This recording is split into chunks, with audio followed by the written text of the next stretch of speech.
నమస్కారం. షుగర్ వ్యాధి లక్షణాల గురించి వివరించడానికి డాక్టర్ దీప్తి కరెటి గారు మనతో ఉన్నారు. వివరాలు అడిగి తెలుసుకుందాం. నమస్కారం అండి. షుగర్ వ్యాధి లక్షణాలు ఏంటి, ముందుగా ఎలా గుర్తించాలి? డయాబెటీస్ అంటే షుగర్ లెవెల్స్ ఉండవలసిన దానికన్నా అధిక స్థాయిలో ఉంటాయి కాబట్టి డయాబెటీస్ లక్షణాలన్నీ వస్తాయి.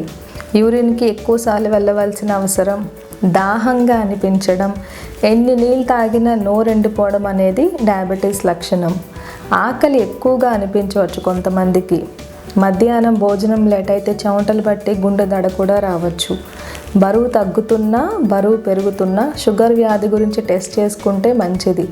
కాల్తిమ్మిళ్ళు, మంటలు, దీన్ని మనం న్యూరోపతి అంటాం. ఇది కూడా డయాబెటీస్ లక్షణమే. యూరిన్ ఇన్ఫెక్షన్స్ ఎక్కువగా రావడం, ఆడవాళ్ళల్లో ట్రీట్మెంట్ తీసుకున్నా 1-2 సార్లు మళ్ళీ నెలలో 2-3 సార్లు యూరిన్ ఇన్ఫెక్షన్స్ వస్తున్నాయంటే షుగర్ లెవెల్స్ టెస్ట్ చేసుకుంటే మంచిది. కాలుకు పుండుబడి తగ్గకపోవడం, శరీరంలో ఎక్కడైనా దద్దుర్లు రావడం, ఈజీగా అలసిపోవడం, ఇవన్నీ కూడా డయాబెటీస్ లక్షణాలు. కొంతమందిలో ఏ లక్షణాలు లేకుండా కూడా షుగర్ వ్యాధి ఉండే అవకాశం ఉంది. షుగర్ వ్యాధిని ముందుగా గుర్తించి చికిత్స తీసుకొని జీవన శైలిలో మార్పులు చేయడం ద్వారా చాలా కాంప్లికేషన్స్ మనం నివారించవచ్చు.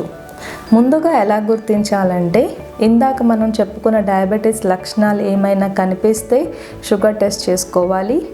రిస్క్ ఫ్యాక్టర్స్ ఉన్నవాళ్ళు, అంటే హెరిడిటరీగా, అంటే కుటుంబంలో ఎవరికైనా షుగర్ వ్యాధి ఉన్న, ఒబేసిటీ, అధిక బరువు ఊబకాయం ఉన్నవాళ్ళు, శారీరక శ్రమ ఏమీ చేయకుండా వ్యాయామం లేని వాళ్ళు, 45 సంవత్సరాలు దాటిన వాళ్ళు, హై బీపీ అంటే అధిక రక్తపోటు, కొలెస్ట్రాల్ లెవెల్స్ ఎక్కువ ఉన్న వాళ్ళు, ఆడవాళ్ళు అయితే జెస్టేషనల్ డయాబెటీస్ హిస్టరీలో, అంటే ప్రెగ్నెన్సీ టైంలో వాళ్ళకి షుగర్ వ్యాధి ఉన్నా, వీళ్ళందరూ సంవత్సరంకి ఒకసారి షుగర్ టెస్ట్ చేసుకుంటే మంచిది.